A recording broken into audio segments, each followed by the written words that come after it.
Hey guys, how are you all? Welcome back to my channel. Today we will see what if Naruto is saved by a young girl who has a great secret. She is a dragon. If you enjoy, then please like, share and do comments. The village hidden in the leaves is a very large, very powerful village residing in one of the 5 great nations, the Land of Fire. Most consider this land to be the most powerful of the 5 great nations, and the Hidden Leaf village being the strongest village of shinobi. However, like every village, the Hidden Leaf, or Konoha as it is also known as, has its dark secrets. One such secret is 5 years ago, during the reign of the Yondaime Hokage, the 4th Fire Shadow, Minato Namikaze, when a tragedy happened. An enormous fox-like creature with 9 tails, known as the Kyuubi no Kitsune, suddenly appeared and attacked the village. However, the Yondaime Hokage summoned the Shinigami and sealed the Kyuubi into a small child. However, as a result of the sealing, the Shinigami took the Yondaime's soul as payment for the sealing. This led to the reinstatement of the Sandaime, the 3rd Hokage, Hiruzen Sarutobi, who had made the announcement of the defeat of the Kyuubi and how the child, named Naruto Uzumaki, held it away from the village. Though the plan Hiruzen had didn't go quite as planned. Naruto was treated rather as the Kyuubi itself, instead of the hero like the Yondaime wished. Now we come to the dark secret of Konoha. The villagers began to frequently attack the poor child who could not defend himself. The boy was attacked over 1,000 times before his 5th birthday, and Konoha believes they're doing a good thing with these attacks. Present day, panting was heard as a 6-year-old boy ran. He had spiky blonde hair, a torn, ragged white shirt, blue shorts that were tied with a rope to keep them on, and worn-out blue sandals. He turned around and saw the mob of angry villagers chasing him. He turned down an alley not paying attention and he ran into the end, which was a wall. He turned and looked around for a hiding place, but there was nowhere, and he curled into a ball in a corner to make himself a smaller target when he saw the villagers enter the alleyway. The villagers smirked and started beating him and stabbing him. As they did so, a young girl, who looked about 6 as well, came across this scene and saw a bloody Naruto, and she gasped before shouting, "Hey! Leave that boy alone." The villagers turned around and saw a girl who looked like she'd be related to Kurenai Yuhi. She had pale white skin, charcoal black hair that shone in the moonlight, and piercing red eyes.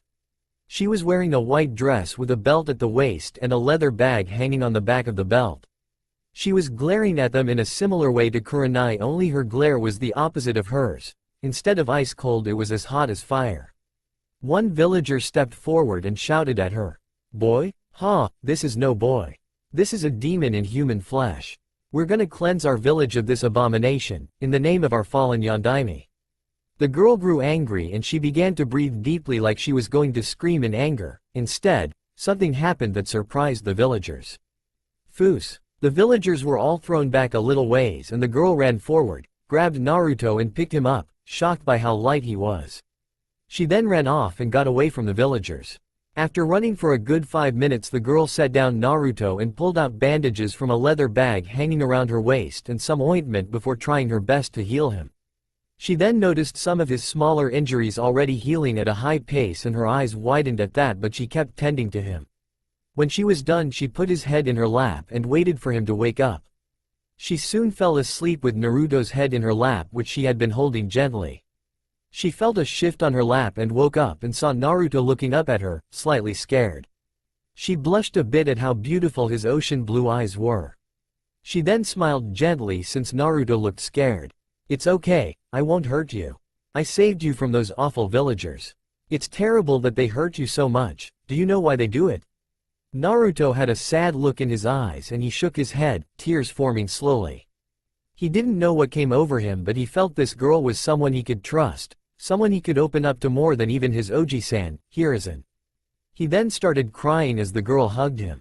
After a while of crying, Naruto finally stopped and he spoke slowly.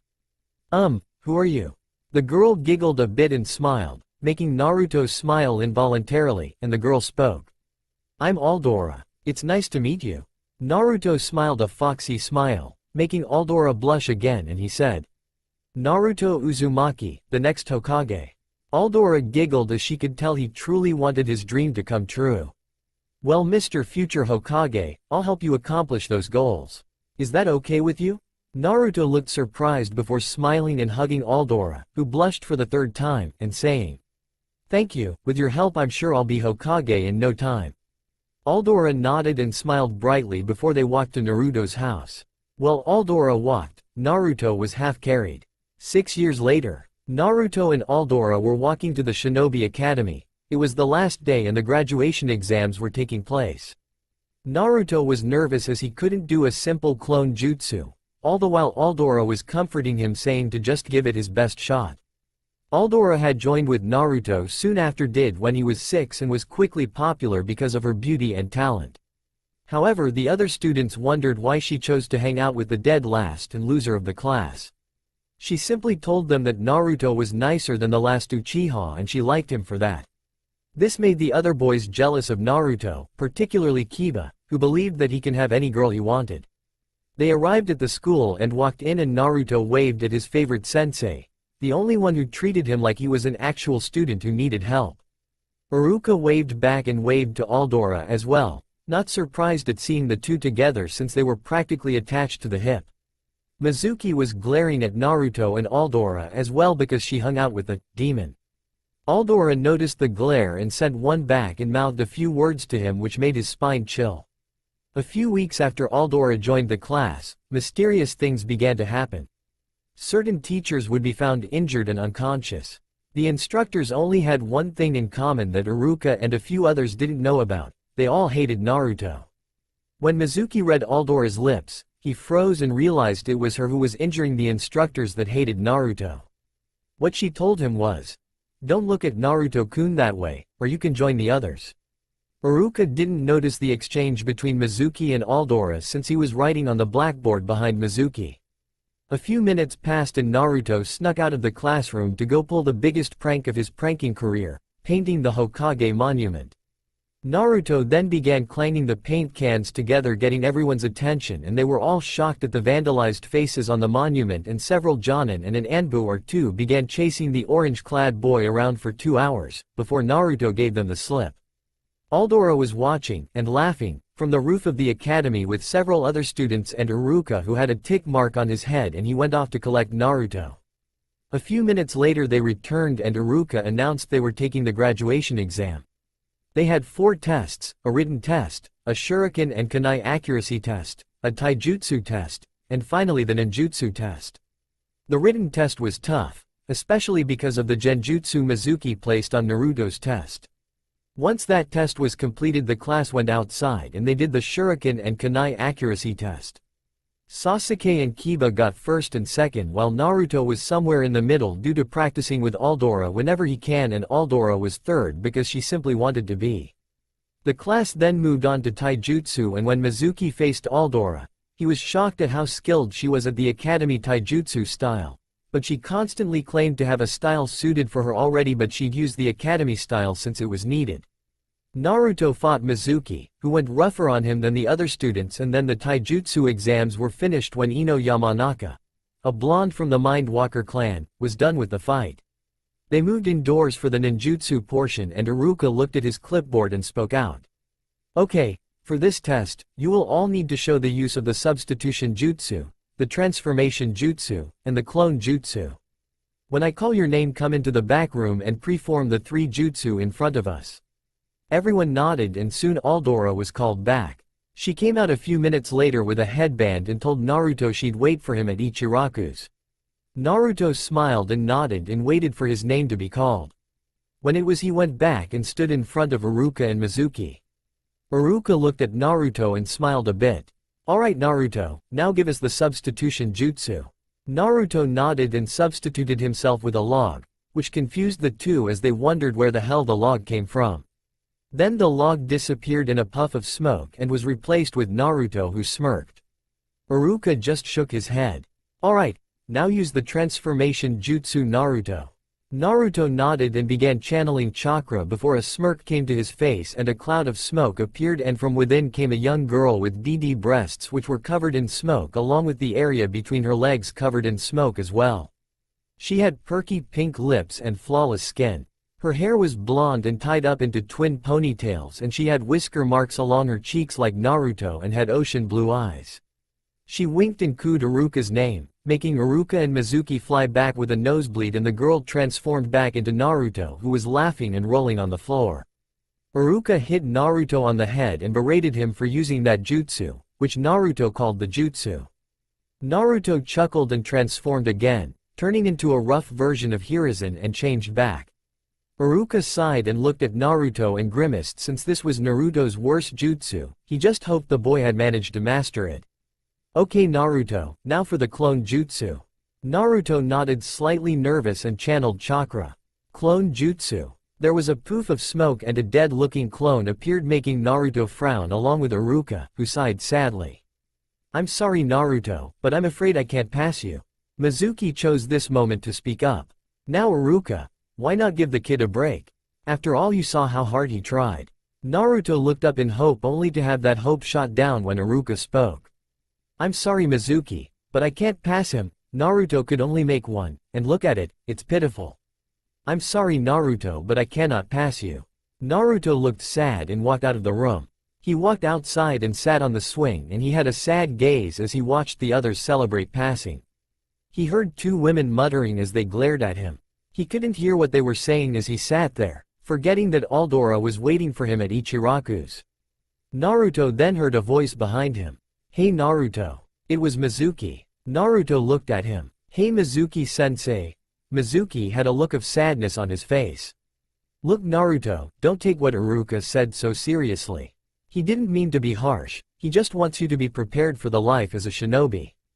Naruto nodded. I know, but I really wanted to pass this time. Mizuki smirked as Naruto looked down, and he looked around before whispering to Naruto. What if I told you about a way you could still become a genin? Naruto perked up at that and he looked at Mizuki. Really? Is there a way I can become a genin? Mizuki nodded, smiling. Yes, but it's a secret test, so you can't tell anyone, not even your friend Aldora. Naruto tilted his head but smiled and nodded anyways, since he could now pass the academy and become a genin.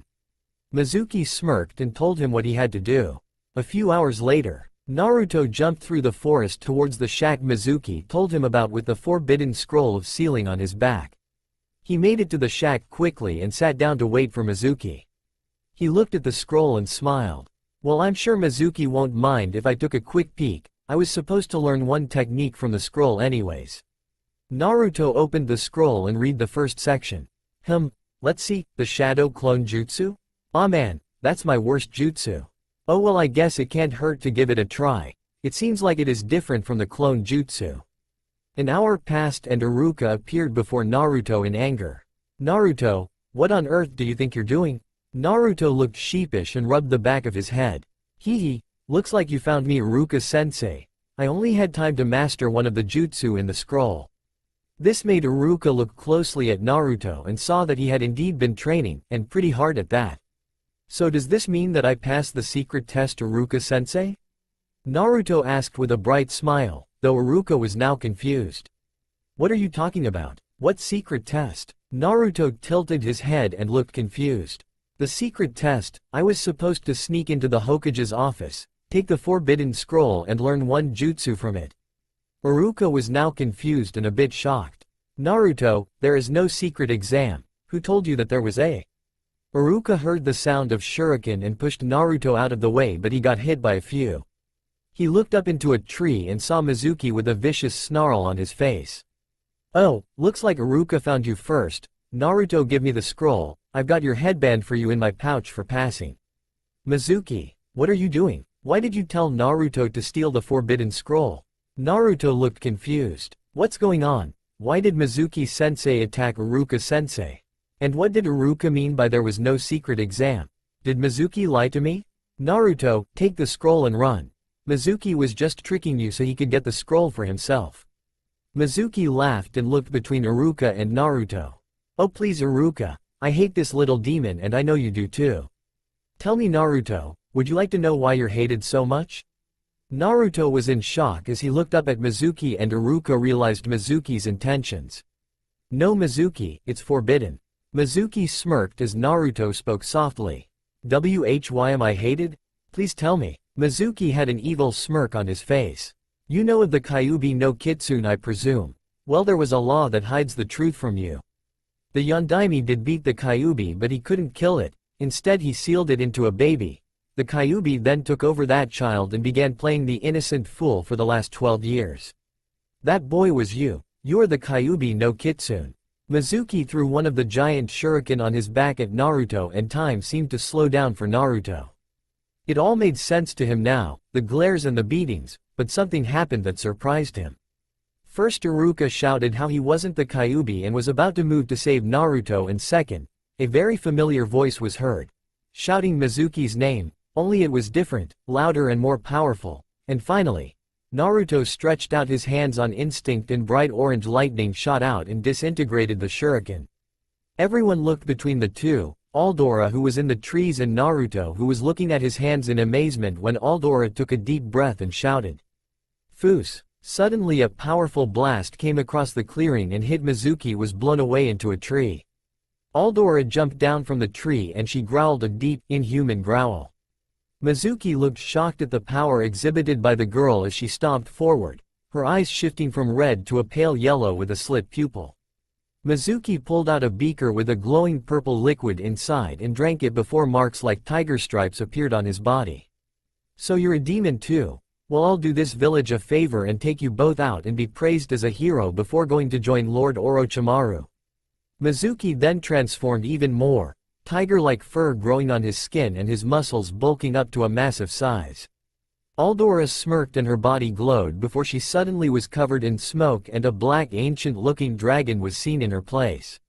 "You pitiful insect! You believe you can kill me? I am Aldora, the former devourer of worlds. I will not allow you to lay a hand on me or Naruto-kun or anyone else. Now prepare to die, you pitiful fool." Mizuki was scared but believed he was stronger, and he charged forth only for Aldora to swipe her tail and knock him back into a tree and into unconsciousness. Not much of a fight, whatever, at least you're safe, Naruto-kun. And you awakened your bloodline as well, congratulations. Aldora transformed back into her human form and saw Naruto was slightly shaken and she frowned cutely. "Naruto, it's still me. You know I'd never hurt you, you're my best friend after all. I don't care if you have the Kyuubi inside of you, you are still you." Naruto blinked and smiled slightly as Aldora hugged him and he hugged her. Iruka went over to Mizuki and saw that he had aged rapidly. He picked up his former comrade and walked back to the two. He was shocked to find out that Aldora was really a dragon, and even more shocked that Naruto had a bloodline. He smiled softly and dropped Mizuki. "Naruto, come here for a moment." Naruto ran up to Iruka and looked confused. "Yes, Iruka-sensei? Close your eyes for a moment." Naruto did so and he felt his goggles being taken off his head and replaced with something else, something heavier. "Okay, open them." Naruto did so and saw Iruka holding his goggles and wearing no headband, and Aldora was smiling in happiness at him. Naruto looked up and saw Iruka's headband around his forehead and looked at his former teacher. "Congratulations, Naruto, you graduate." Naruto smiled and hugged Iruka and then Aldora. Meanwhile, in the Hokage Tower, Hiruzen watched the events and smiled at Naruto's happiness, but he was concerned with Aldora. He thought dragons were only a legend, and yet one had been living in Konoha for 6 years. He also noted that she spent a lot of time with Naruto. This made him hope she would not seek out the villagers for revenge for what they have done to Naruto.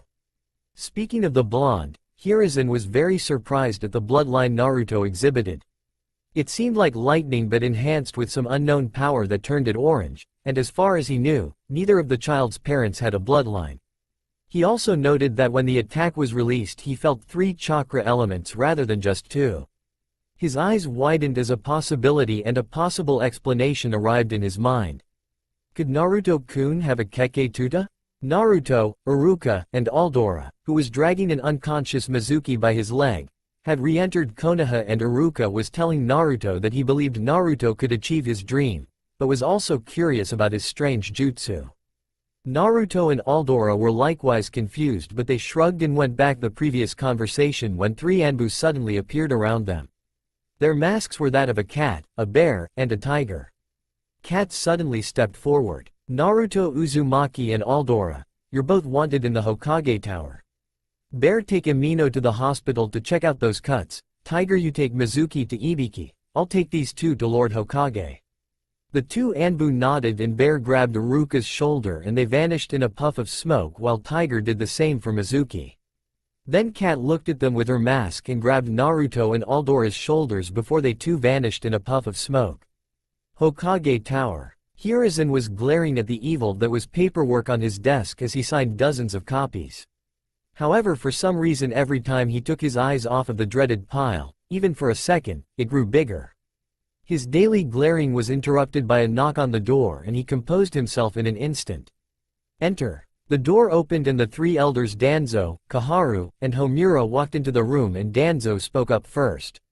Lord Hokage, I've come to ask if you received my request form.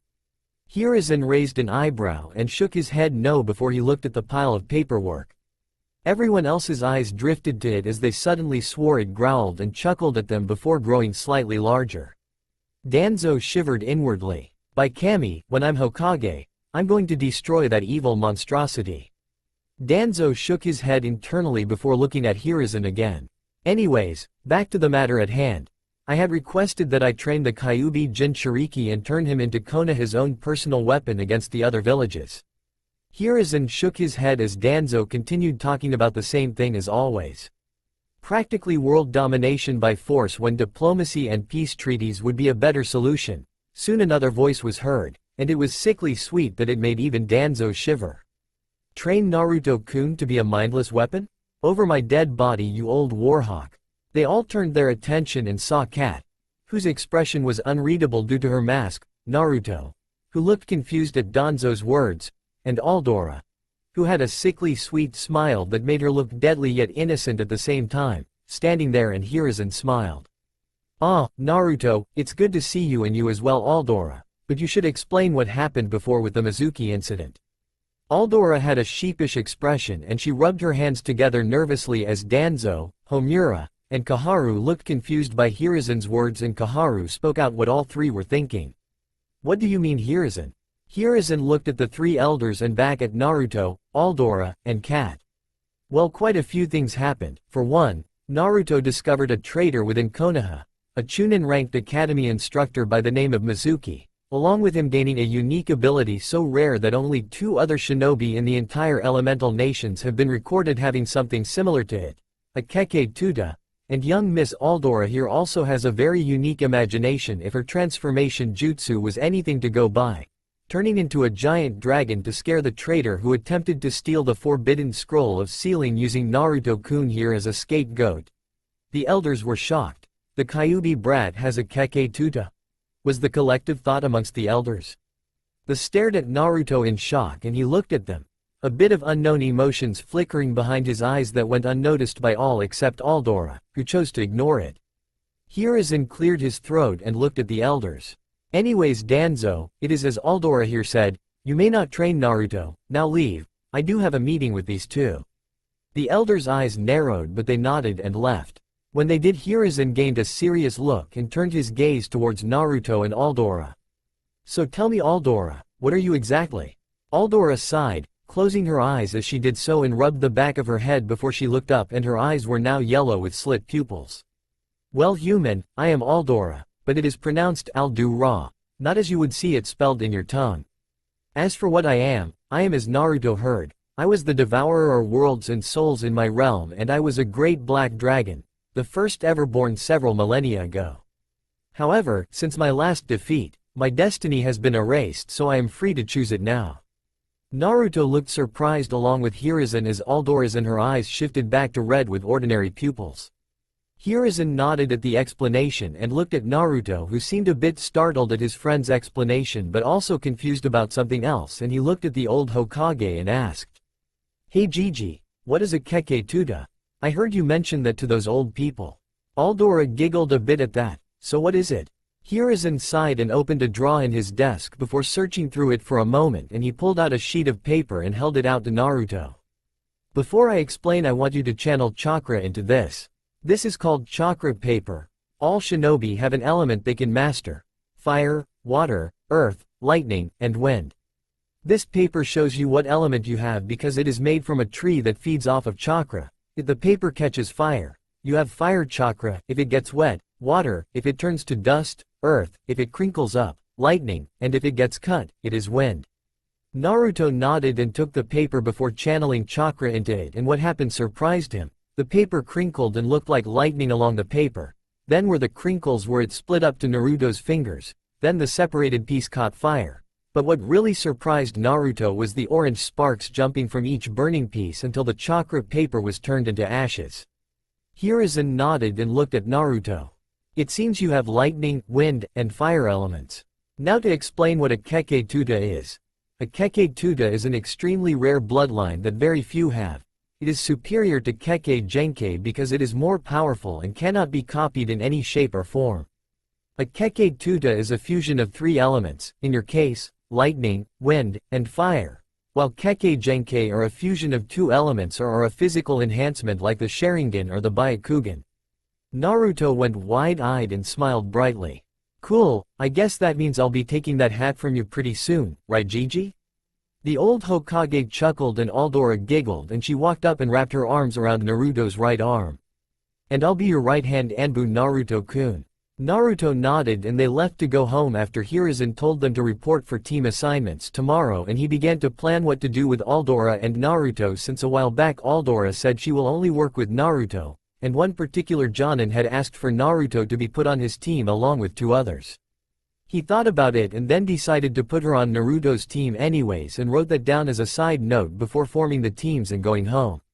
The next day outside of the academy, Naruto and Aldora just arrived at the academy and went inside smiling and chatting the whole way towards their classroom. The previous night, before Aldora went to her apartment room, which was right next door to Naruto's, she told him to keep his Kekkei Tuta a secret until he learned to control it better. It took a bit of convincing, but eventually Naruto agreed when Aldora said that even Hokages hide their abilities to make enemies underestimate them. They arrived in the class and everyone turned and saw who walked in, and they were surprised. Naruto's usual orange and blue jumpsuit was replaced with a burnt orange shirt with a black dragon-like symbol that formed an incomplete diamond shape on the front. A.N. Think the symbol for the Skyrim game. And he had on black pants with extra pockets and his kunai and shuriken holsters on his legs. It had also taken Aldora a long time to convince Naruto to change his uniform, since she bought those for him as a gift for his graduation at the academy, not knowing he had failed at the time. Aldora herself was wearing a gray shirt with a midnight black dragon on it, similar to Naruto's, only hers was larger, and she wore tight black jeans that hugged her figure perfectly, and her hair was flowing out in waves and curls, just like Kurenai's hair. Kiba then noticed it was Naruto standing there and he smirked and spoke up. Hey Dobi, what are you doing here? Only those who passed belong in this class, so take a hike. Hey Aldora, why don't you ditch the loser and come sit over here with a true alpha? Aldora sighed and Naruto rolled his eyes before flicking the metal plate on his headband. Take a look up here genius. I have a headband, so try using your eyes before you start talking mud. Hey there Akamaru, good to see you. Akamaru barked a hello, making Kiba look surprised, and then Sasuke walked up to Naruto and Aldora. He was wearing a blue shirt with the red and white Uchiha fan-shaped crest and white shorts with a kunai and shuriken holster on his leg and white arm warmers. He had black hair, which grew out to look like a duck's ass, and onyx eyes and a permanent brooding look on his face. So how'd you pass Dobi? Did Iruka have pity on your pathetic self or what? Naruto smirked and Aldora sighed. Oh, you didn't hear Teme? Apparently Mizuki made a few mistakes on my tests and it turns out I actually passed. No one but Sasuke's fangirls, Kiba, and Sasuke himself thought it was a lie, but everyone else seemed to accept that explanation since it did make sense.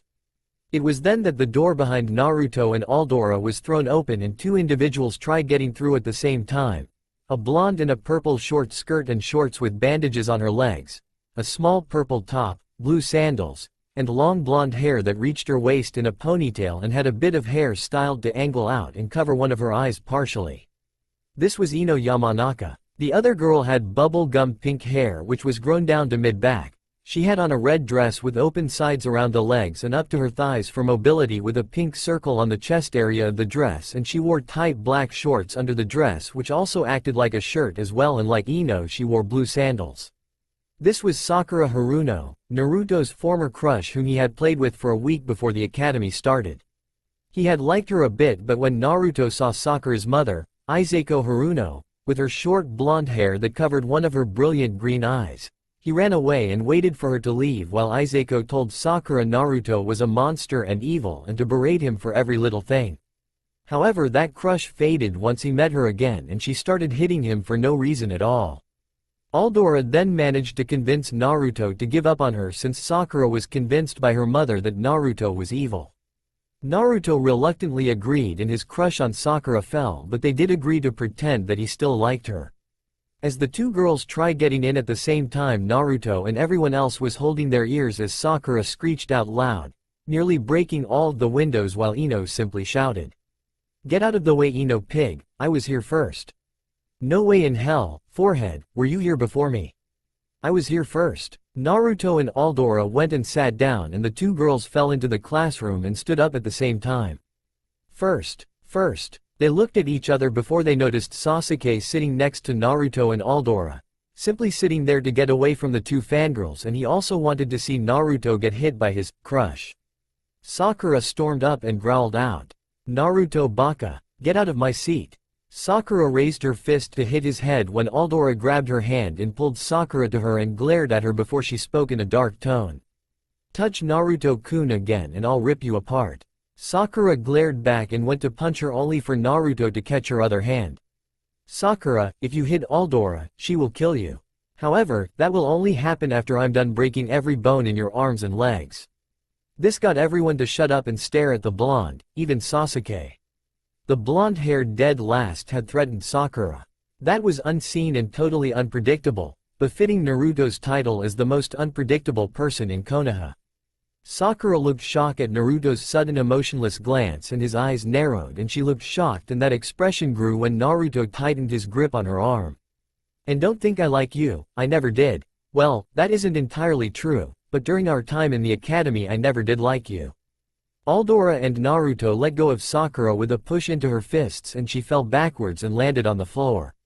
Ino was also shocked by Naruto's attitude while Sasuke was slightly impressed with it, and Iruka came in and looked around as people started talking again except for Sakura, Sasuke, Shikamaru, who was asleep, and Choji, who was eating chips.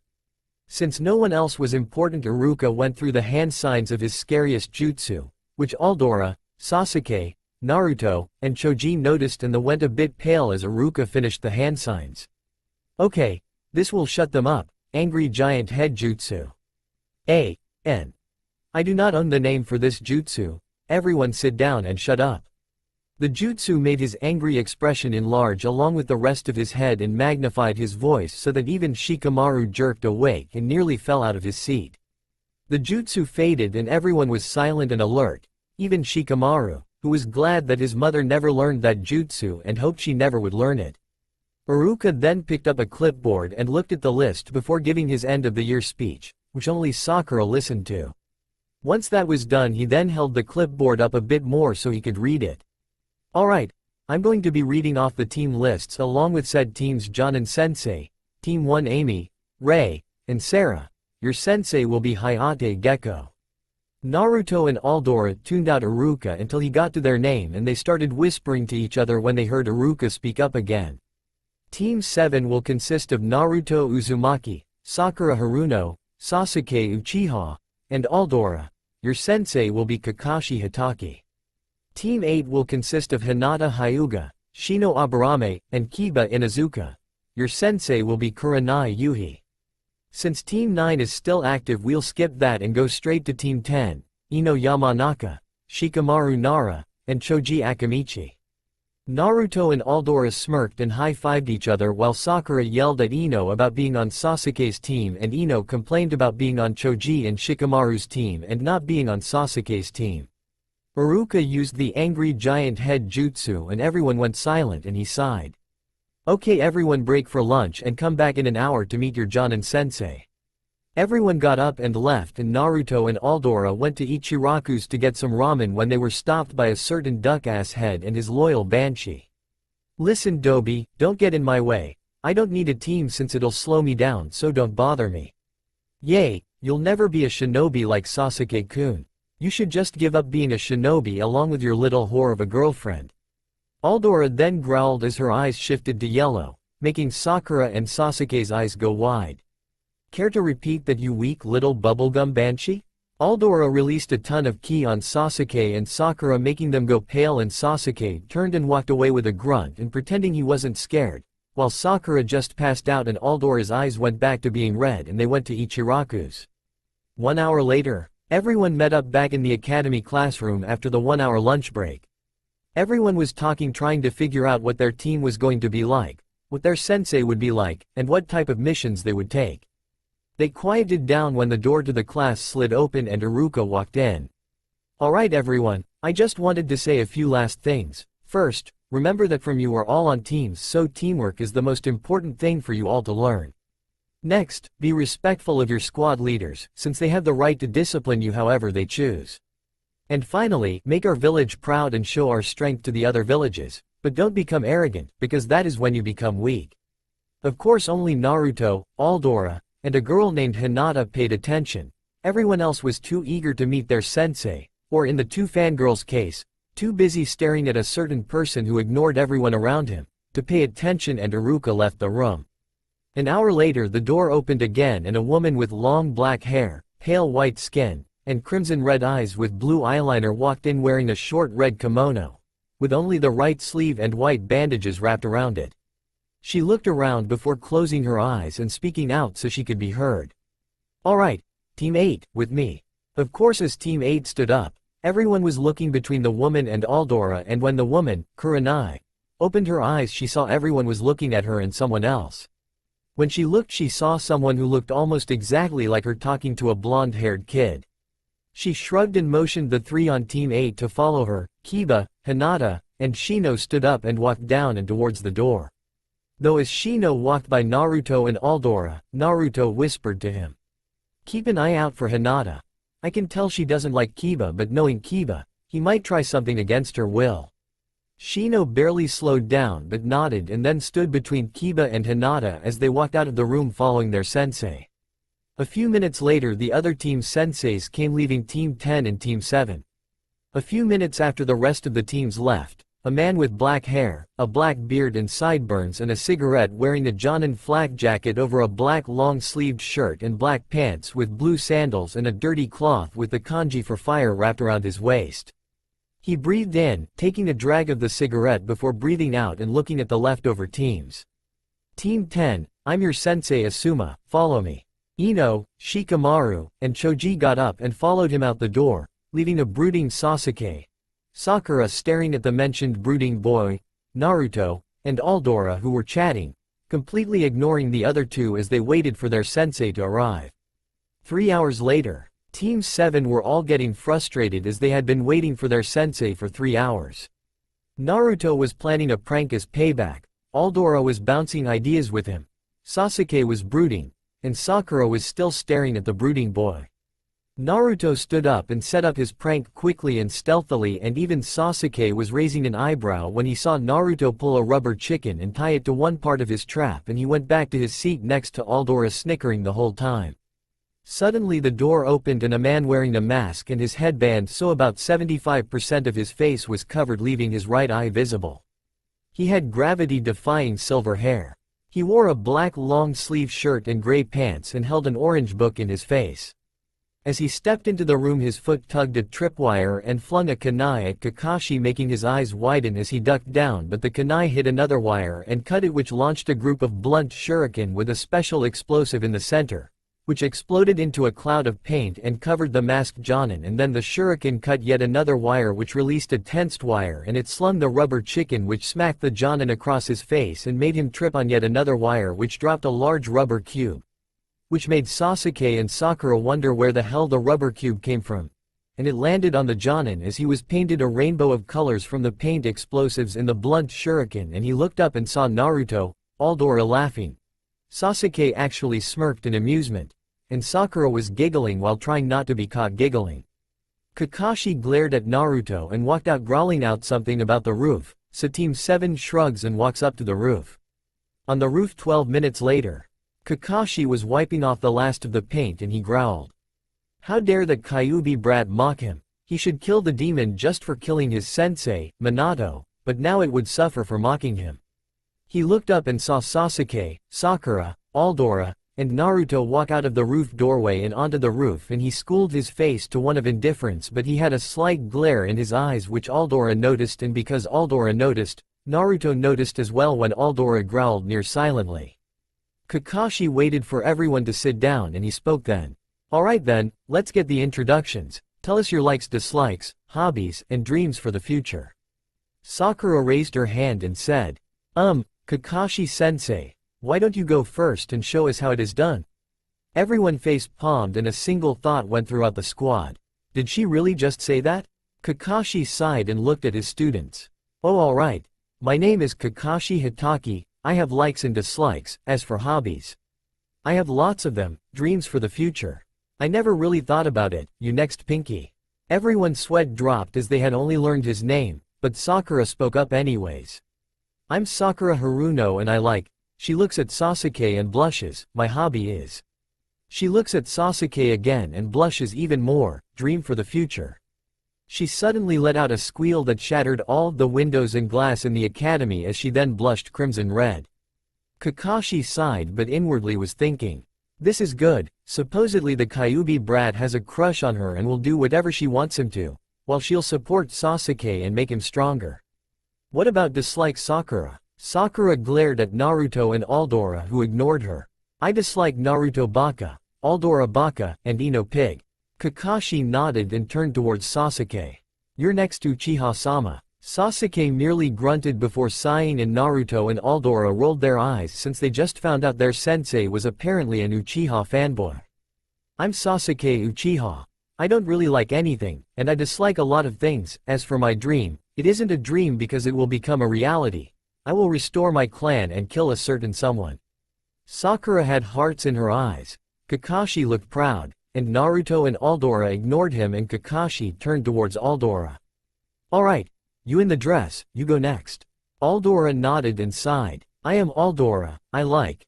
Aldora glances at Naruto out of the corner of her eyes, which everyone but Naruto noticed. I like swordfish teriyaki and chicken dumplings, dragons, and the moon. I dislike anyone who dislikes Naruto-kun, and those who do had better be prepared because I won't hesitate to protect him. My hobbies are hanging out with Naruto-kun, watching the moon rise at night, and training.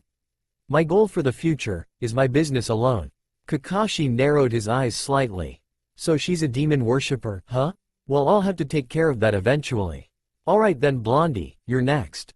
Naruto sighed and nodded. I'm Naruto Uzumaki. I like ramen and Aldora-chan, and those who know me for who I am. My dislikes are people who can't tell the difference between a kunai and the scroll it's sealed in, and the time it takes for ramen to cook, and also those who try and hurt those precious to me. My dream is to be the greatest Hokage and show everyone in this village that I am not what they think I am but the exact opposite. Sasuke and Sakura were confused but they ignored him, and Kakashi was also confused. Naruto was said to be a loud-mouthed idiot screaming about being Hokage, and yet he wasn't screaming anything but calmly talking about himself. Kakashi shook his head to clear those thoughts away and sighed. Alright, now meet me at training ground 7 at 8 in the morning. Oh, and just a little advice. You might not want to eat breakfast tomorrow, you might just lose it. With that he left, and Naruto and Aldora stood up and stretched before looking at each other. I don't know about you, Aldora-chan, but I'm not skipping breakfast, I need the energy. Aldora giggled. Same here, but I will say this again, no ramen for breakfast. Naruto started pouting, which made Aldora giggle as they left, and Sasuke just left while Sakura followed him loyally. The next day, Naruto and Aldora walked up to training ground 7 and saw Sasuke, who was leaning against a tree brooding, and Sakura, who was staring at the previously mentioned boy. There, and Sakura looked at them and was about to shout when Naruto flicked a pebble which hit Sakura's forehead. Aldora giggled and Sasuke raised an eyebrow, still not used to Naruto's new attitude, and Aldora commented on what Naruto did. Good aim, Naruto-kun. Naruto shrugged and put his hands in his pockets. It's hard to miss a target that big. Sasuke stifled a chuckle and Aldora giggled. Yay, that's true. Anyways, let's wait for Kakashi-sensei to get here. It's almost 7. Naruto nodded and they sat down by the 3 log posts that were stuck near a stone monument. 3 hours later, Naruto, Aldora, and Sakura were getting irritated and glanced up as Kakashi appeared when Aldora stood up. However, before she said anything, Sakura shouted at Kakashi. "You're late, again." Kakashi simply smiled at her and waved. However, inwardly he was wincing since her voice hurt his ears due to her being so loud. "Sorry, I ran across a black cat and had to take the long way around so I wouldn't have bad luck." Everyone's sweat dropped at the excuse and Naruto sighed before he looked up and saw a black cat walk out of a bush before it looked at them. Then it seemed to focus more specifically on Kakashi. Kakashi, is that the cat?" Kakashi looked back and saw the cat and he looked confused. "Wow, I was just making an excuse but this just made it valid, yay, that's the cat." Aldora sensed it was a lie but didn't care anymore since he was here now. Kakashi then jumped down from the branch he was standing on and landed next to them before walking over, and he pulled out an alarm clock which made Naruto raise an eyebrow and point something out. "You have a clock and yet you're still 3 hours late? What the hell is up with that?" Aldora looked confused, as did Sasuke, who actually looked up in surprise when Naruto mentioned the alarm clock which he had not seen, and Sakura as well. Kakashi looked back and set the alarm clock on the center log post. "Okay, so I will now be giving you your Genin exam."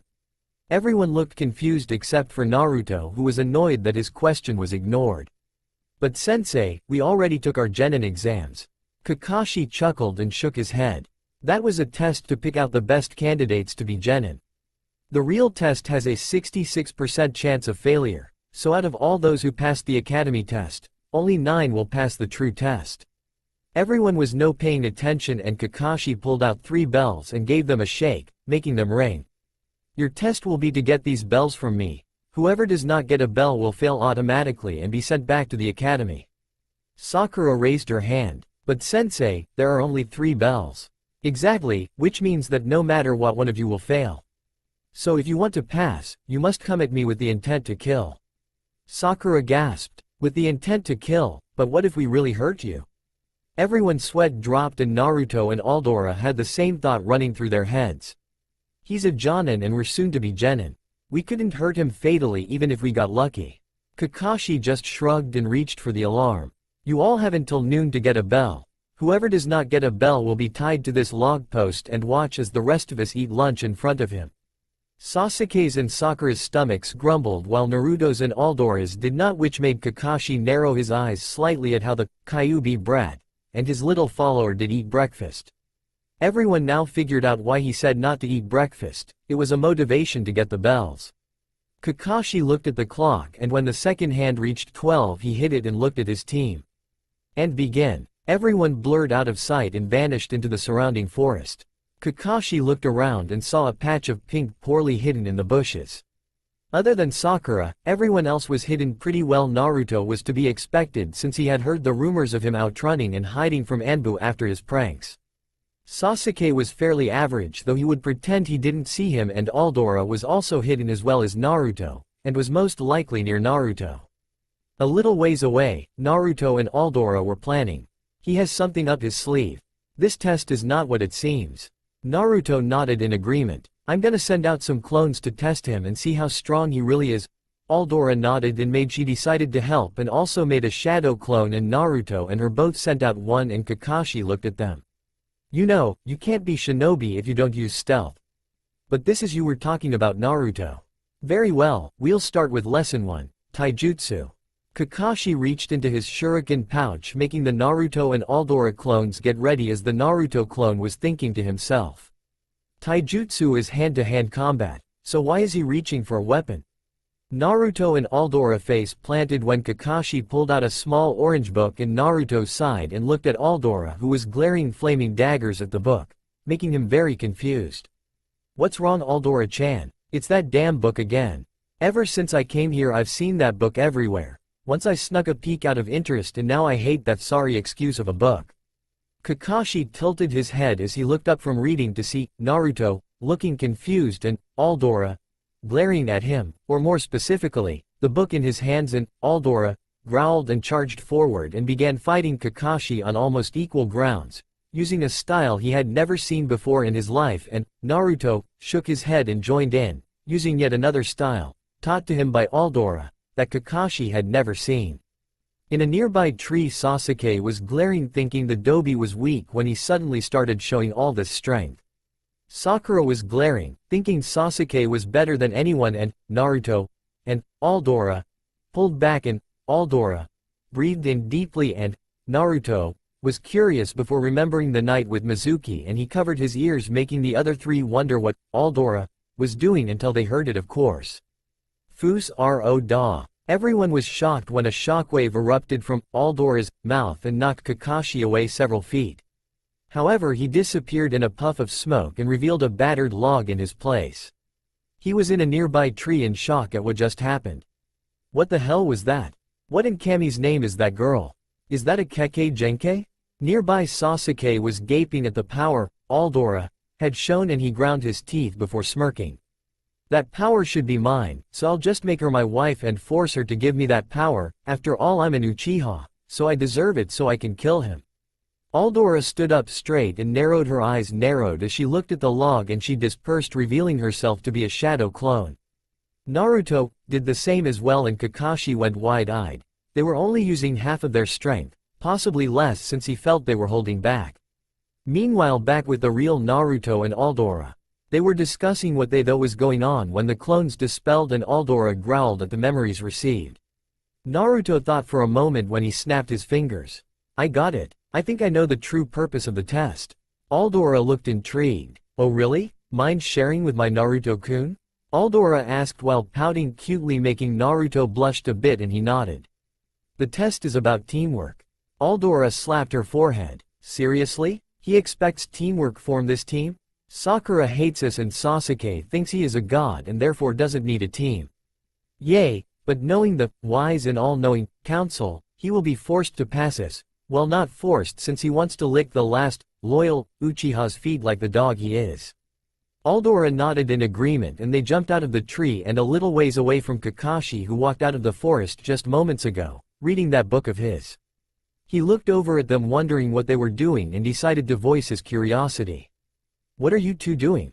Naruto shrugged along with Aldora, and he looked at Kakashi. We found out the true purpose of this test, but there's no way in hell we could pass it because of our so-called teammates. We'd never worked together, and you know this, Kakashi-sensei. Kakashi was a bit wide-eyed at the fact that the blonde brat and his little follower discovered the truth behind his test, but he hid it well and played the wide-eyed part off as reading a part in his little book that surprised him. He snuck a glance over, and Naruto sighed. So we're going to wait for the Teme and the Banshee to fail so we can try again some other time. If you need us, we'll be over by the river. Naruto and Aldora walk over to the river, and Naruto grabs a bunch of sticks and they set up a fire, and Naruto uses 2 sticks that he sharpened with a kunai to catch some fish. Aldora watched as he speared a few fish and giggled as she remembered the first time she tried teaching him to hunt.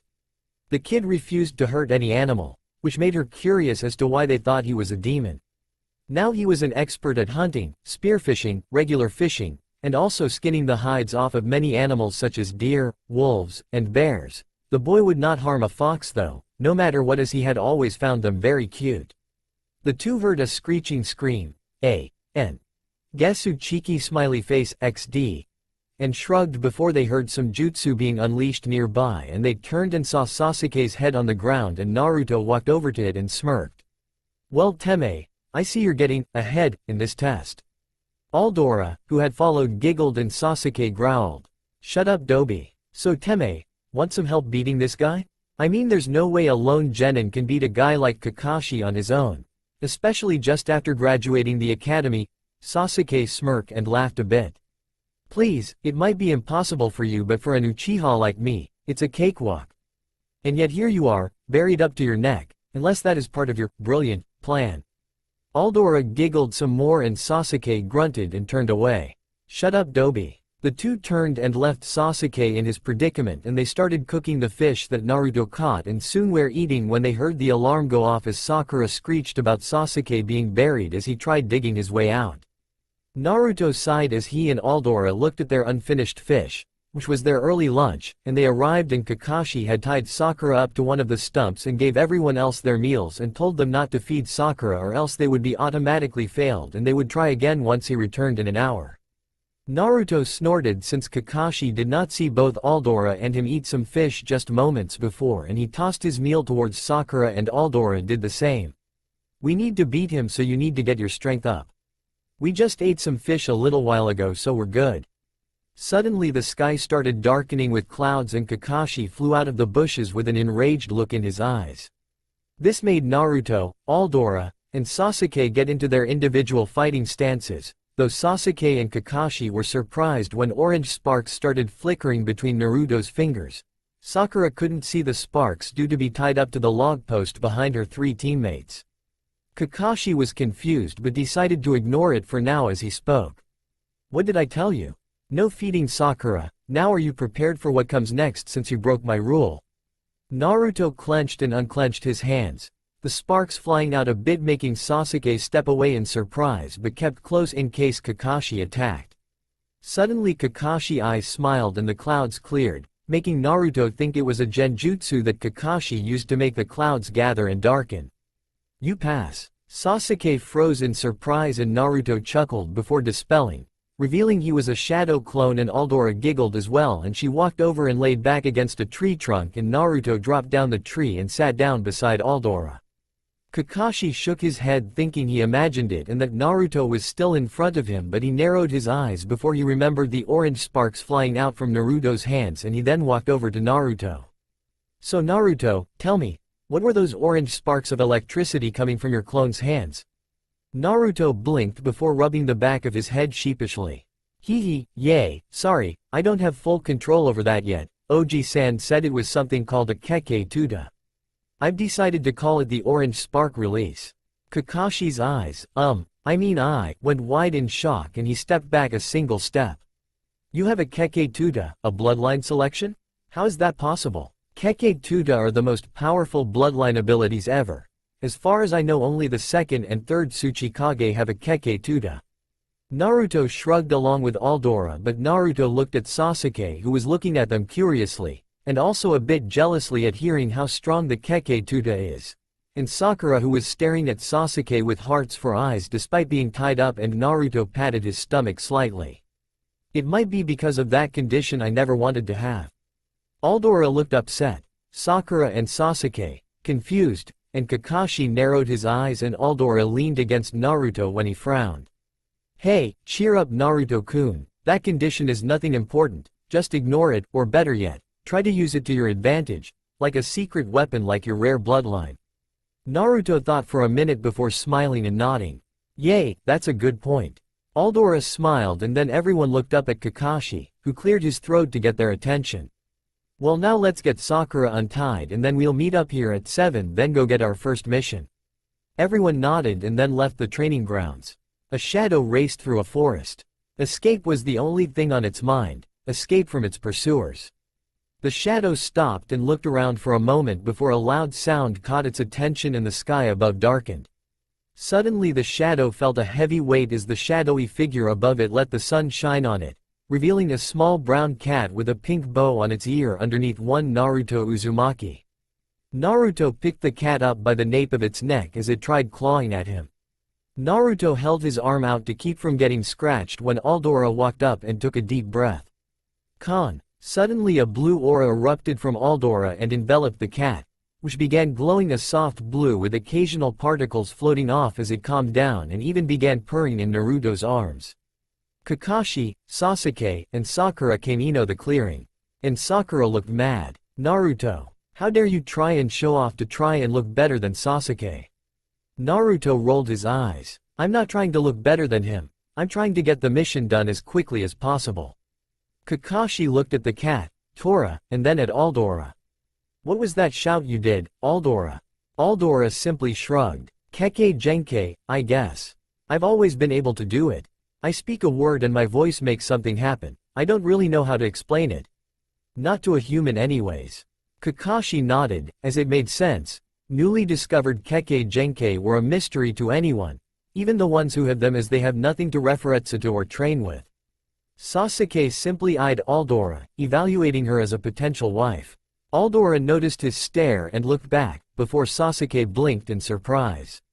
Did her eyes just turn yellow? Sasuke looked again and saw that they were red and played it off as a trick of the light.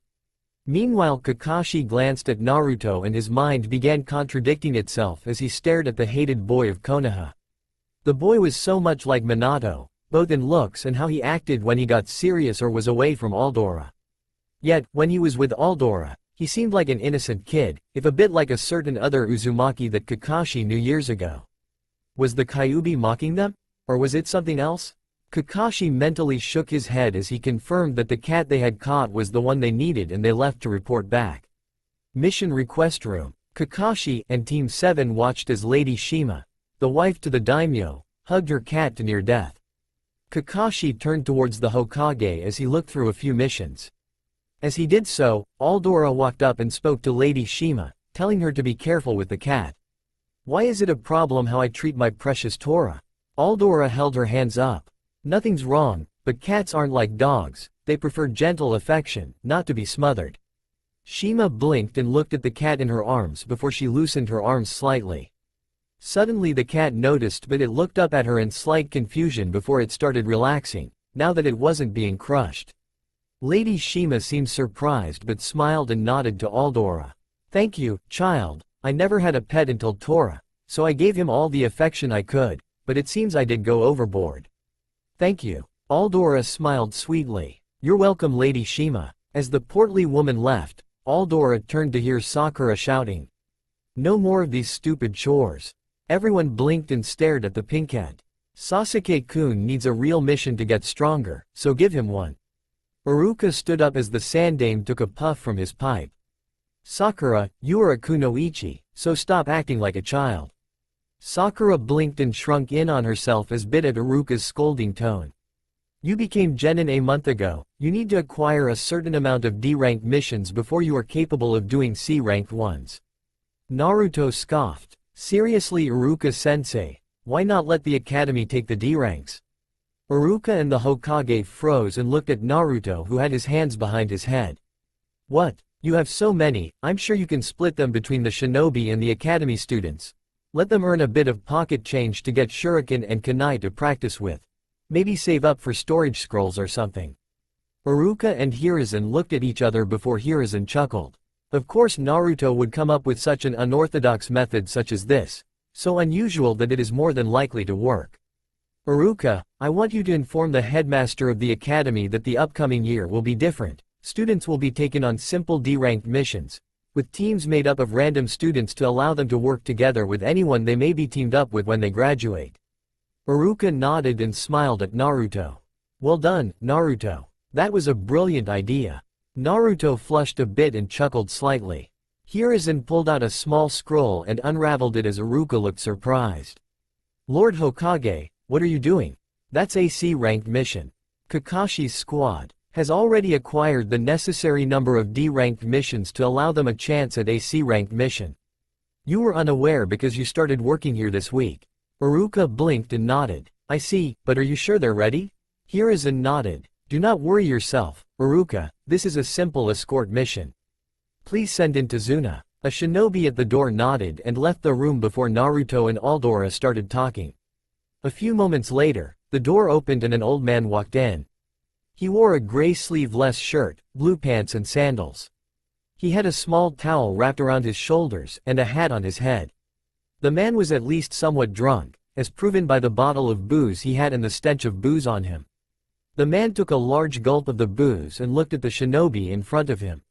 What is this? I paid for shinobi, not children and a scarecrow. Hiruzen simply took another puff from his pipe. I assure you, Tazuna, these genin are more than prepared for a C-ranked mission, such as yours. Tazuna took another gulp, but Aldora sensed a bit of nervousness coming from him that was quickly drowned by slight intoxication from the booze. Aldora narrowed her eyes as the man spoke and looked at Naruto, who looked back with a raised eyebrow. What is it, Aldora-chan? Aldora looked at Tazuna again. I don't know. Stay on guard, because there's something off here. Naruto blinked, but nodded. Kakashi turned and looked at his team. Alright everyone, I want you all to go home and prepare for a month-long trip. We'll be traveling at a civilian pace since we're escorting Tazuna here. So it'll take us 3 days to reach Nami no Kuni. We'll meet by the eastern gates tomorrow at 9 a.m. Dismissed. Squad 7 and Tazuna then left and went to their homes, or hotel in Tazuna's case.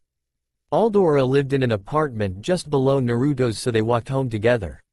Meanwhile, Sakura followed Sasuke home, pestering him with date requests.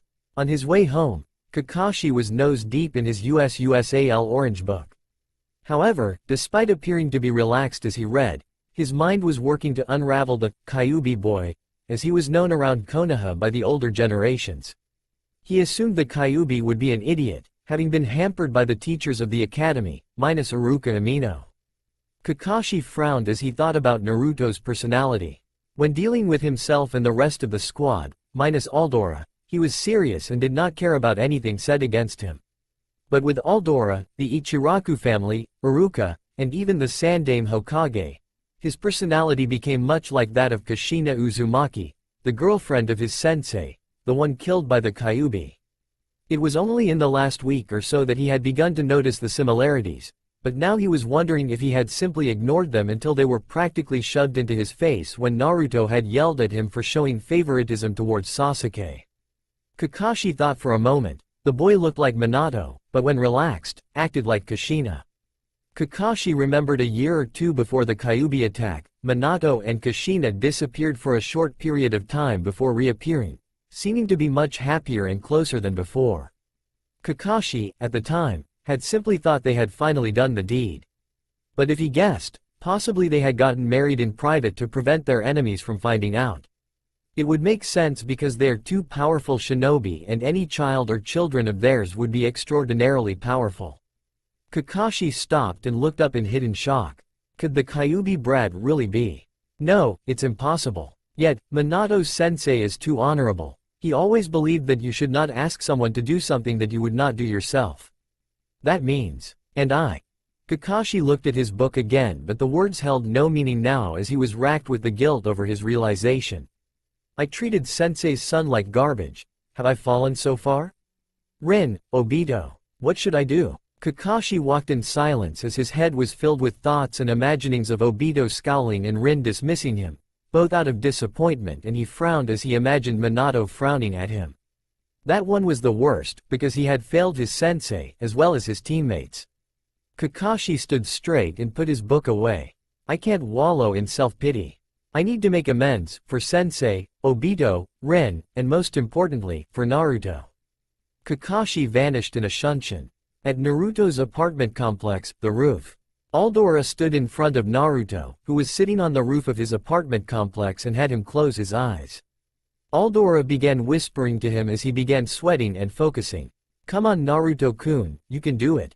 It's a simple one, so you should be able to get it. Just picture the symbols and let their meaning fill you.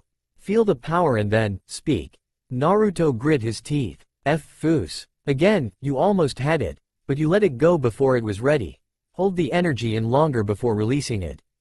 Naruto nodded and began focusing again as he tried to harness the power of the Thuum. For the past 3 years, Aldora had been teaching Naruto how to use the Thuum, but since he was an ordinary human, it would not come naturally as it would to a Dove or to a Dovahkiin. Naruto had begged her for a week straight to teach him when she used it to save him from another mob during his 9th birthday. Eventually, Aldora relented and began teaching him meditation, and now was he making progress. However, Aldora noticed that once he would learn a Thuum, due to his adaptability, he may learn other shouts even faster than this. He couldn't be, his soul is that of a human. There is no need for a Dovahkiin since I do not desire the destruction of the world. Perhaps he has been blessed by Father? I did not know his reach extended to this realm as well. Foos. Suddenly a massive burst of power erupted from Naruto, creating a massive gust that staggered Aldora. Naruto looked and noticed his actions. Aldora-chan, are you alright? Suddenly Aldora smiled brightly and hugged Naruto. Good job Naruto-kun, you finally learned the first word of the unrelenting force Thuum. You mastered it even faster than Jorgen Windcaller, a wise human from several millennia ago, and aside from the Dove and Dovahkiin, he was one of the most powerful users of the Thuum in the world. Naruto smiled and hugged Aldora back when Aldora kissed his cheek. Consider that a reward for doing so well. Aldora winked a bit as Naruto blushed but nodded with a small, goofy smile. Aldora giggled a bit as she walked back and held her hands behind her back. So, shall we move on to the next word? Naruto smiled brightly. Yay, my Thuum will kick butt. Aldora giggled again. Alright, now begin meditating again. Naruto nodded, his expression serious as he sat down and closed his eyes. Aldora kneeled in front of him and decided to try something. Suddenly she glowed and she felt her knowledge being absorbed into him.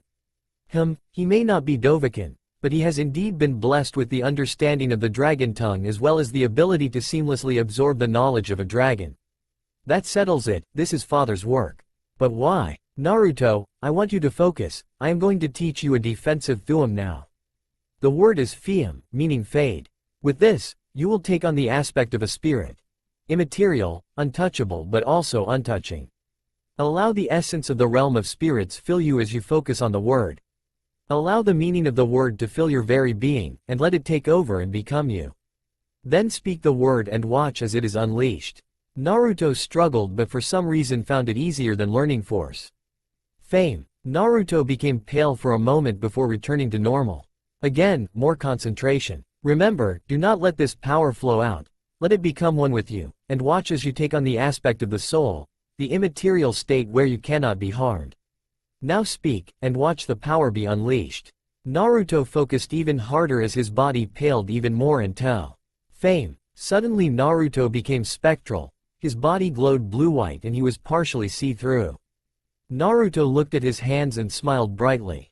Aldora, I did it. Naruto ran forward to hug Aldora, but he ran right through her, making Aldora giggle. You're immaterial right now, Naruto-kun. You can't be touched, but also, you cannot touch any living being either. Naruto looked down. This is weird, but so cool at the same time. Aldora giggled again as the thuum wore off and Aldora walked up and hugged him again. Good job Naruto-kun, but the reason you got the hang of this is because I shared my total understanding of the word fame to you. I will not do this again unless I have no choice, do you understand? Power such as this must be respected, and if you can gain such power easily with no effort, then you will lose respect for it. Power such as this must be earned, otherwise, it is an insult to the truly strong. Naruto nodded. Also, one more thing, Naruto. Do not use these abilities unless your life is in danger. We do not know what prolonged use of these powers will do to you. The graybeards of old would grow exhausted from prolonged use of the thuum. And they had decades of experience, who knows how a novice would fare.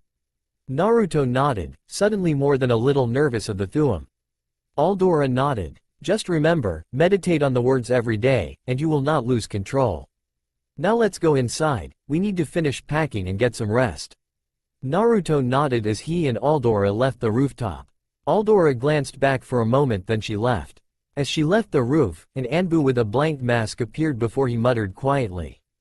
I must report this to Lord Danzo. He turned to leave when suddenly, a deep inhuman growl was heard and the Anbu turned to see Aldora standing on the roof once again. Unlike before, instead of a gentle smile, she had a deep frown, and her eyes, which had been red were now yellow with a slit pupil, and then she spoke. However, it was not a voice of a young girl like he was expecting, but something else. Tell me human, did you believe your stench was hidden from me? I was aware of your presence the entire time. I simply allowed you to watch so you would understand that your master could never harness this power. Only I am capable of teaching this lost ability and you cannot contain my power so it would be useless to try and capture me. As for Naruto, if you target him, you will invoke the wrath of the devourer of worlds and souls. So tell your master to back away and leave the two of us alone. For the first time since he was a child, the Root Anbu felt fear, as an enormous spectral dragon hovered over the girl making the Root Anbu shunshin away quickly. Aldora narrowed her eyes as she tracked him and turned to leave. She had come back after telling Naruto she forgot something, just so she could confront the one spying on them. Aldora joined with Naruto as they left for their individual apartments to pack. The next day, Konoha's eastern gate. Naruto and Aldora made it to the gate exactly a minute early and saw Sasuke and Sakura already there waiting. Sakura screeched at Naruto for nearly being late but Naruto gave her a level glare. Sakura, shinobi are never late, they arrive when they need to. The only exception to this is Hitaki-sensei. Sakura and Sasuke looked at each other before shrugging, as it was true. Who's an exception to what rule, Naruto? Everyone jumped a bit and turned to see Kakashi standing there with Tazuna next to him. Everyone stared wide-eyed at the usually late man who had arrived on time. Even Aldora looked surprised and pinched herself to check for an illusion as she had yet to give herself chakra for the day. Aldora did not naturally have chakra, being a creature of mystical, or rather of divine, origins, so she had developed a spell that she casts every morning that converted a large portion of her magicka into chakra, so she could become a shinobi like Naruto, but the spell faded after around 24 hours. Lately she had been researching if humans still possessed magicka, and to her happiness, they did, but due to the lack of spell tomes, as well as any form of magic being used, magicka had generally gone untapped by the shinobi who gained chakra from a man over 3 centuries ago. Aldora remembered encountering the man twice in her life when she arrived in the elemental nations. He was a wise man, almost like the Greybeards, but the difference was, he was not afraid to fight if he had to. Such as the time he fought against the so-called rabbit goddess, Kaguya Otsutsuki. Aldora had appeared then for the second time and revealed her true form to him, his brother, and their mother. Kaguya was helpless against them as Aldora gave and taught them of magicka and allowed them the use of spells. As thanks, Hagoromo and his brother, Hamura taught Aldora of chakra, and how it worked. Aldora accepted their tutelage and gave them each 3 spell tomes. Hagoromo chose Healing Hands, Greater Ward, and Clairvoyance, and Aldora allowed him the single use of a special conjuration spell that allowed Hagoromo to permanently summon a set of special tools to use in case Kaguya ever returned. Hamura obtained the Detect Life, Ebony Skin, and Clairvoyance. However, to give them the tomes, Aldora had to use her final favor with the Daedric Lord, Hermias Mora to be exact, whose scholar she had summoned centuries before, to give them the tomes. But in her mind, it was worth it as she began the difficult procedure of developing a new alteration spell that would allow her to convert magicka into chakra.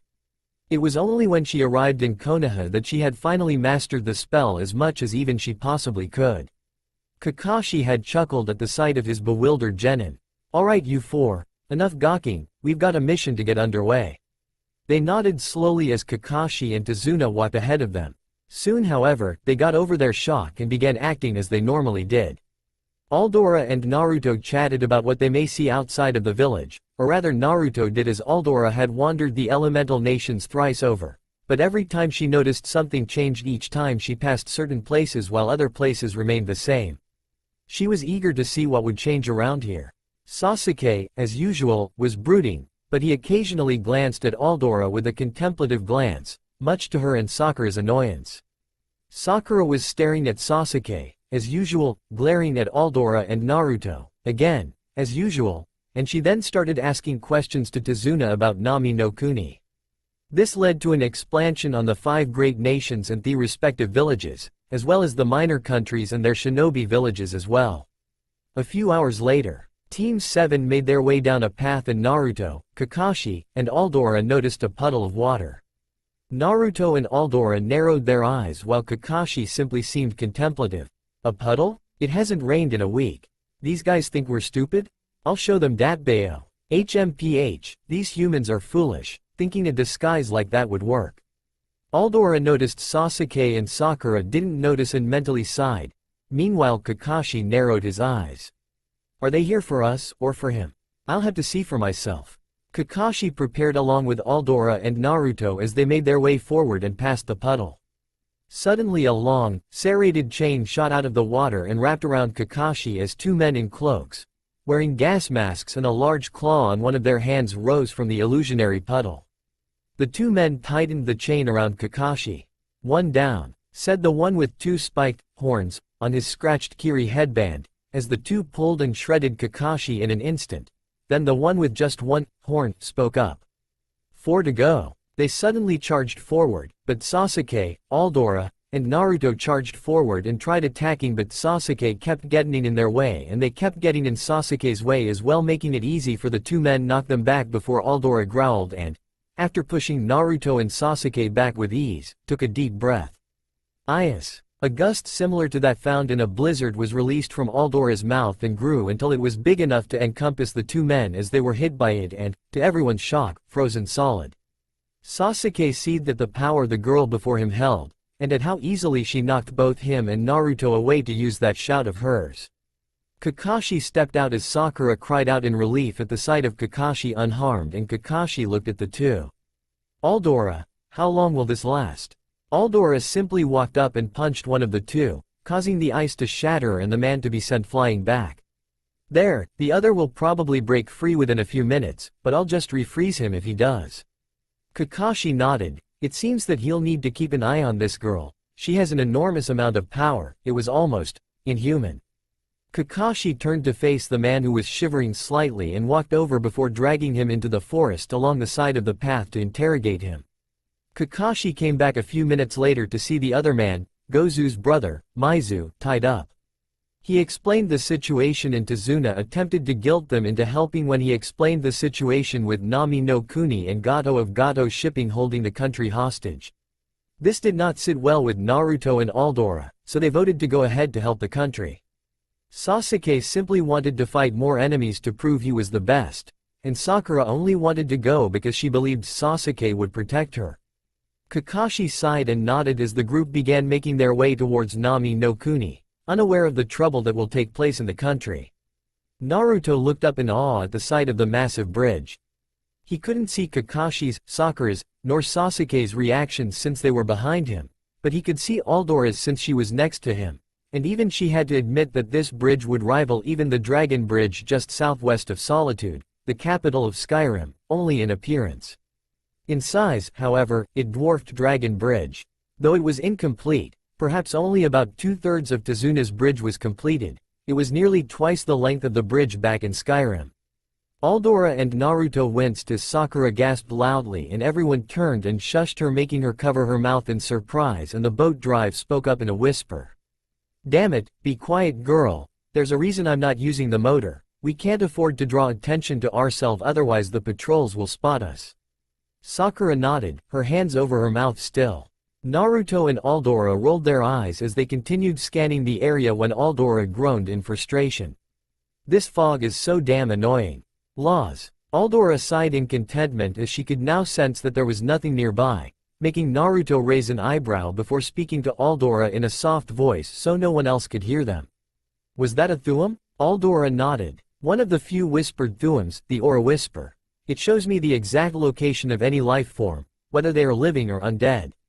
Though I highly doubt there are any undead here, this is not Mundus after all." Kakashi raised an eyebrow as he eavesdropped on their conversation.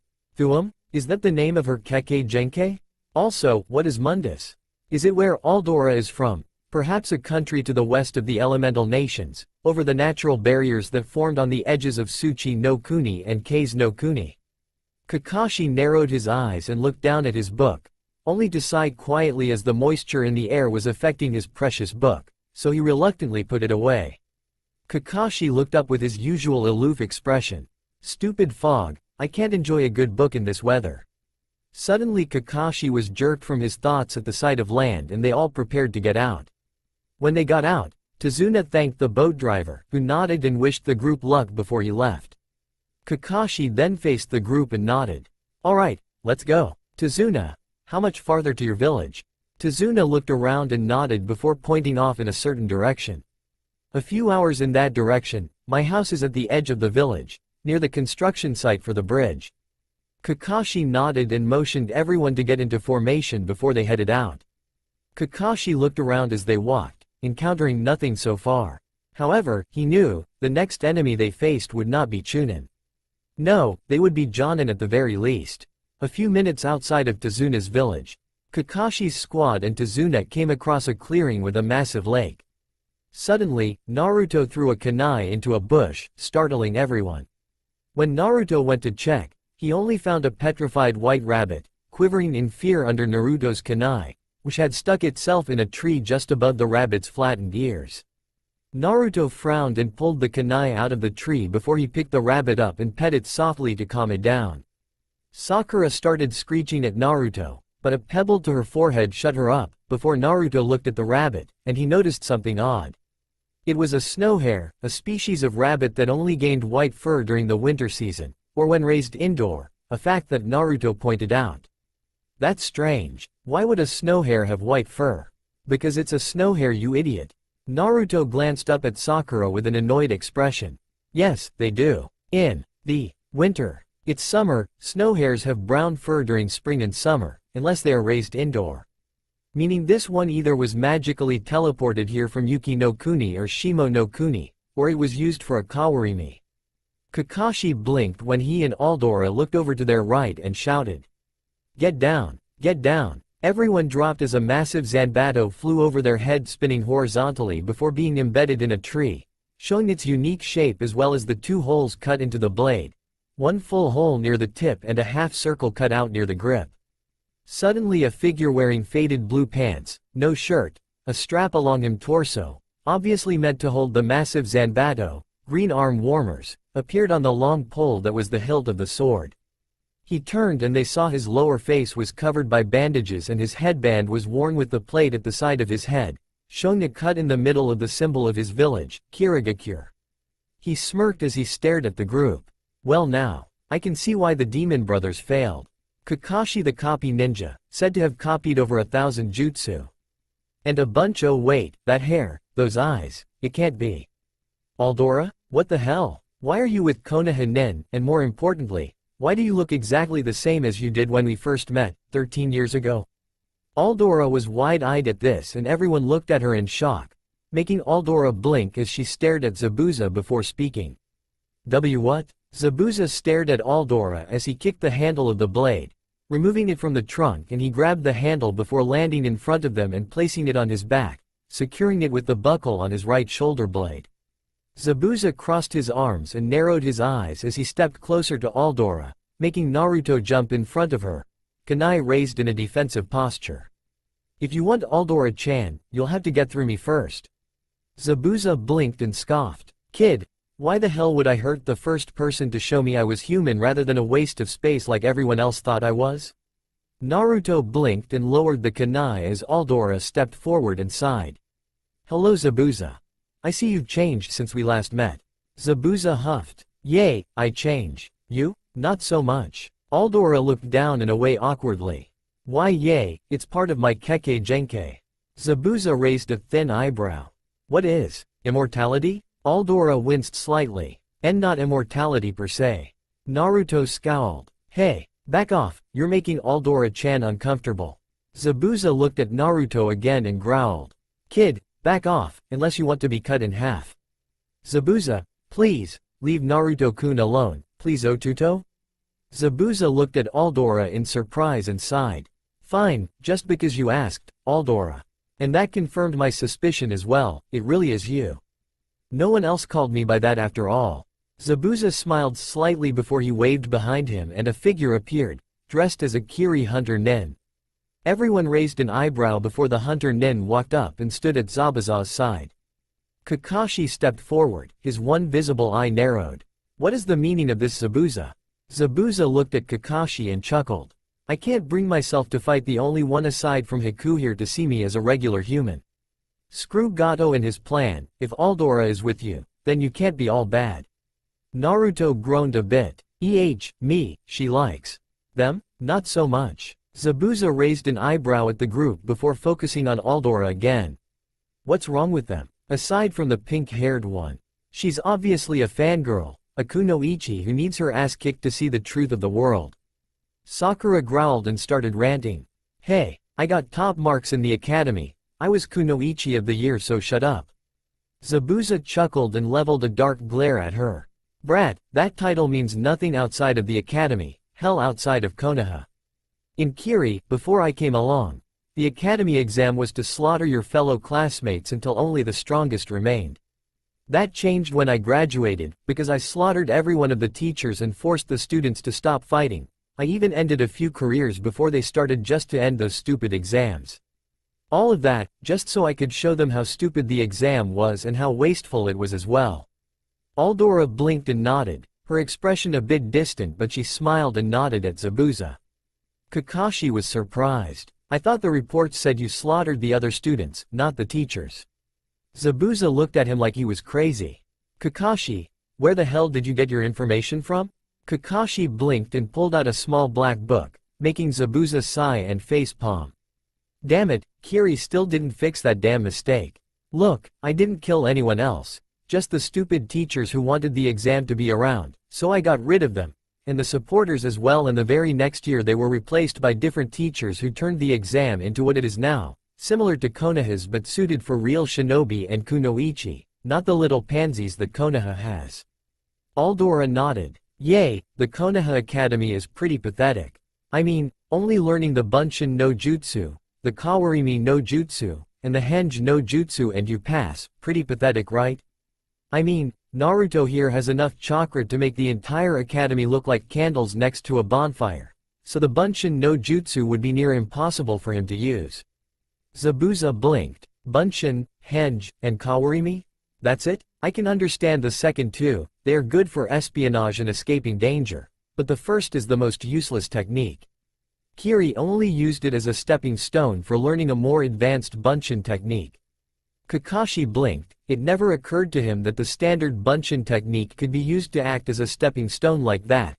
He had always thought it was useful, the ability to fool your enemies into thinking there were more than just one of you. He completely ignored the fact that they were simply illusions and were useless if the opponent paid attention to the ground, which would remain undisturbed by the standard Bunshin, or the fact that they produced no sound at all. Zabuza saw the disbelief and rolled his eyes. Apparently Konoha wasn't as bright as he believed, despite being the top of the Great Five. Zabuza sighed before he raised an eyebrow at the sight of Sasuke dashing forward at impressive speeds for a genin, with a kunai drawn. However, Haku simply stepped forward and drew a senbon out and used it to block the kunai, much to everyone but Zabuza's surprise. Sasuke growled, "Step aside, peasant, you're in the way of my kill." Despite the mask, Naruto and Aldora were positive Haku simply raised an eyebrow. "Now why would I allow you to attack my master?" Aldora looked at Zabuza and narrowed her eyes, making him hold his hands up placatingly. "Hey, Haku started calling me that on her own, I never told her to. Besides, I think she's referring to the term, master, as another way of saying sensei. At least I hope she is." Zabuza looked at Haku, who didn't respond, instead just kept Sasuke's kunai held back with her senbon. Sasuke growled louder, before speaking softly yet in a dark tone to Haku. "You are standing between an Uchiha, an elite, and his kill. If you stand aside now, I may take you as my concubine, you would give me a strong clan." Suddenly Sasuke froze as he was targeted by 4 waves of killing intent, one from Zabuza, Aldora, Naruto, and Haku. Suddenly Haku ducked, making Sasuke stumble forward as Haku swept his legs out from underneath him, making him collapse on the ground. Sakura went wide-eyed before she growled and charged forward in anger. "You dare to hurt Sasuke-kun? That sneak attack was unfair. Die!" Haku rolled her eyes and reached out to grab Sakura when Aldora grabbed her first and tossed her at Kakashi, who caught her in surprise. "Oi, bubblegum, leave Vonin A2s. A.N. translates to Hidden Hunter Blade. I would have made it Mist Hunter Blade, but words like mist, fog, and water didn't translate in the online dragon language translator alone." Zabuza blinked and laughed. "I haven't been called that in years. I was even wondering if you remembered that nickname you gave me. You never did tell me what language it was though." Kakashi and Sasuke looked at Aldora in surprise. She knew an unknown language? Aldora shrugged. "It's just a language I've always known how to speak." Zabuza looked at Aldora curiously but shrugged it off as another oddity of Aldora. Zabuza looked at Haku and nodded. Haku returned the nod and removed her mask, showing that she could easily pass as a very feminine boy. Naruto blinked and looked at Haku, who simply smiled softly and nodded her greetings to them. Zabuza looked over his shoulder and sighed. "Okay, Kakashi, I need you to beat me up a bit. I need to convince that shrimp, Gato, that you beat me so that I can have a cover to take him out when he's most vulnerable." Naruto and Aldora looked at Kakashi as he sighed and nodded. "Fine, I guess this means you are not our enemy anymore?" Zabuza snorted. "Hell number. Any ally of Aldora is an ally of mine. I owe her too much to turn against her." Aldora smiled along with Naruto, and Kakashi nodded, fascinated to see a supposedly bloodthirsty killer show such loyalty to someone else. Kakashi then did a few hand signs and called out his jutsu. Meanwhile, Tazuna was standing on the side, confused as to what was happening. A few hours later, Kakashi sat in the kitchen and watched as his team, plus Tazuna and his family, ate dinner prepared by Tsunami, Tazuna's daughter. She was a beautiful woman, with long dark hair and eyes that had a gentle kindness in them. However, he also saw a lack of hope in her eyes, which he could understand after having seen the condition of Nami no Kuni. To be perfectly blunt, the village was fucked up, homes were in disrepair or abandoned. Market stalls sold next to nothing, and what they did have was dangerously close to spoiled or just very pathetic to look at. The people were worse off than the village, they had given up, letting the thugs of Gato's forces push them around. Kakashi had noticed Naruto growling softly as he saw all of that. Kakashi looked over at everyone, and everyone stared at him in shock, that and his now empty plate. Even Aldora was wide-eyed. What the hell? I never even saw him remove his face mask. Tsunami and Tazuna simply shook their heads and wrote it off as a ninja trick in their minds. However, Inari, Tsunami's son and Tazuna's grandson, simply looked away with a defeated expression. Naruto frowned and looked at Aldora, who looked at him, at Inari, and back at him before shrugging. Inari got up when he finished and ran out of the room. Kakashi, Naruto, and Aldora noticed Tsunami and Tazuna exchange saddened looks. Naruto and Aldora exchanged confused glances once again, and Aldora spoke up. "Excuse me, may we ask what is wrong with the child?" Tsunami looked down and excused herself, tears starting to fall from her eyes, and Tazuna sighed. It was a year ago that Gato came to Nami no Kuni. But before that time a man had wandered into the village where Inari and a puppy he had found wandering were being bullied by other children. The children threw the dog and Inari into the water, but while the dog could swim, Inari couldn't. Fortunately for Inari, the man who had come to the village was nearby and had saved him. His name was Kaiza. Soon Inari had come to consider the man his father, as his own father died while Tsunami was pregnant with him. It wasn't long before he and Tsunami fell in love as well and were set to be wedded. Kaiza was a local hero. He was selfless and inspired so many of us to do our best with whatever we could, so it was no surprise why Tsunami fell for him. However, when Gato began making his move to suppress the country and drain it dry, Kaiza was the rallying force to us as everyone opposed the tyrant. However, upon discovering Kaiza as our source of inspiration, He had him captured, tied up in the center of the village where he was beaten before he was publicly executed. Sasuke was the only one not reacting as everyone else was in shock at the cruel actions taken by Gato. Naruto and Aldora looked at each other and nodded before they stood up and walked to the front door. Kakashi, however, stopped them. "Where are you two going?" Naruto and Aldora glanced at Kakashi. Training. Kakashi blinked and nodded as he watched the two leave. Sasuke watched as well and narrowed his eyes. He decided to wait up until Kakashi fell asleep for the night, and he snuck out to spy on the two members of his team. Deep in the forest, Aldora and Naruto were sparring a bit, Aldora sharing a hand-to-hand fighting style formed by the last Dragonborn to fight her. It was simple but at the same time powerful and tricky. It involved constantly moving so your enemy could not land a direct hit on you while you struck quick and fast at any opening made available by your enemy's missed strikes, as well as attacking from behind if one moved quick enough.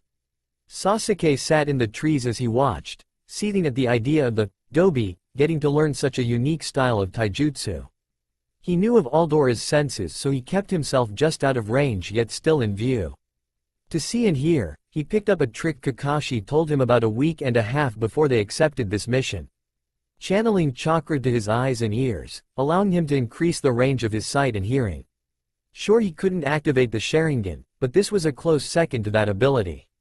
Hei watched for an hour as they finished up their taijutsu sparring before they suddenly got into meditative positions and Aldora began to whisper to the blonde. He focused more chakra to his ears so he could listen. With Naruto and Aldora in the clearing. "Okay Naruto-kun, I want you to remember what I said back in Konoha. Focus on the word, allow it to fill you, and when it swells up to maximum capacity, release it and watch as the word takes form in our plane." Naruto was sweating before he opened his eyes and shouted, "Foos." Naruto sighed as the effects of the thuum faded after being released. It had traveled only about 5 feet, but it was strong enough to fell a tree in front of him. Granted, it was a young tree, only a foot thick, but it was knocked over nonetheless. Aldora smiled while in the forest. Sasuke was shocked. The Dobi could do that shouting Kekkei Genkei too? That means it could be taught. And if that loser can do it, then I can too. So in thought, he almost missed what Aldora said next. "Well, Naruto-kun, you did it much faster than before. I guess my Two-san really has gifted you with the understanding of the language of the dove. Sasuke raised an eyebrow. Language of the dove? Who or what were the dove? Naruto's face scrunched up as he thought. Dove? That's dragon, right? When Aldora nodded, Sasuke went wide-eyed. Dragons were a myth, yet this girl, who appeared in the village all those years ago, could speak in the language of mythical creatures. Once again, so lost in thought, Sasuke, yet again, nearly missed Aldora's response. That is correct, Naruto-kun. But from what I can see, dragons don't exist here, or if they do, they are hidden very well. In my home plane of existence, Mundus, the dragons there are plentiful, especially after I revived them from the dead. Sasuke and Naruto were wide-eyed at this statement. Aldora could revive the dead? Sasuke thought about his family while Naruto was shocked at Aldora's skills. Sasuke shook his head to clear those thoughts as Aldora smacked Naruto onto his head when he asked if she could teach him that. Aldora told him she only did that because, at the time, her soul cared only for destruction, she did not care for the peace of the dead. Naruto flinched and nodded at what Aldora told him. Sasuke was surprised but decided to try and do what Aldora told Naruto. Something about focusing on a word, probably what Naruto shouted. What was it again? Fuse? Fuss? Ah, whatever. Sasuke shrugged and ran off to try and learn the ability as well. Zabuza's hideout. Zabuza was on his bed, occasionally groaning from the pain he was in, or so it seemed. In reality he was mentally cursing up a storm at the gray-haired Jonin. He didn't need to nearly break his bones with his hits, just a couple of bruises to heal over 3 days or so would have been fine. But he guessed Kakashi had his pride to think with, and the idea of beating an Anbuin member of the 7 Swordsmen of the Mist senseless would have been too good to pass up, if only for bragging rights. Haku was at his side as always, applying a paste to his bruises to help them heal quicker. They turned their attention to the door where Gato and 2 thugs stood. Gato was a short, fat man with gray hair. He wore a black business suit with a walking cane and small round sunglasses.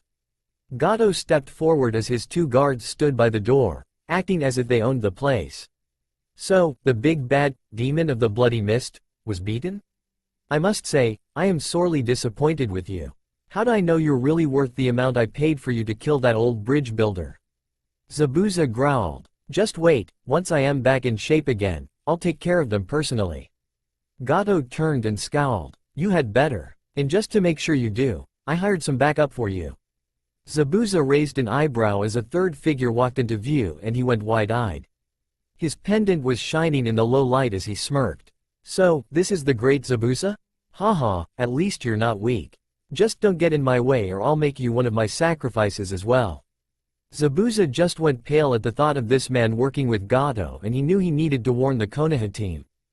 That's all for now. If you want to see next part, then please like this video and subscribe my channel. Thank you.